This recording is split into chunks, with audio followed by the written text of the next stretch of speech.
I'm Andy Aydin-Aitchison and I'm a member of the criminology team here at the Edinburgh Law School.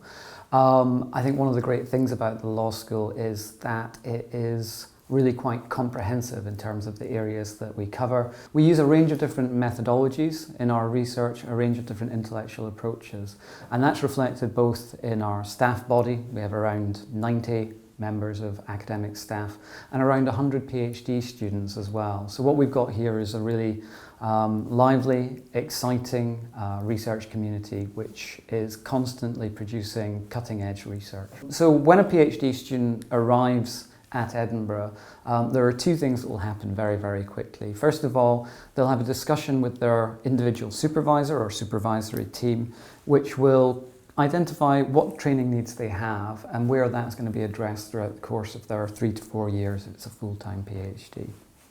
Beyond that, the postgraduate research director and colleagues will deliver a set number of training sessions, particularly in the first year.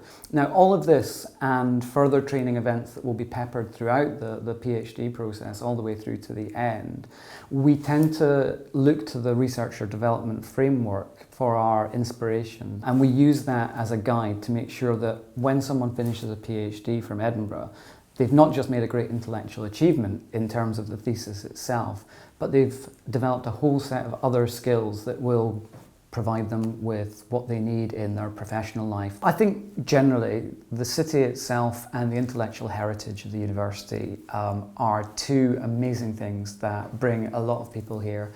But we also have an incredibly high-level, diverse, international community of PhD scholars and of academic staff as well.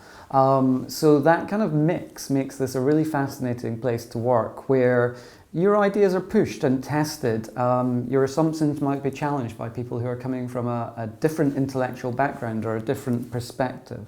So I think that really that kind of diversity within the school is, to me, the strongest reason to come to Edinburgh.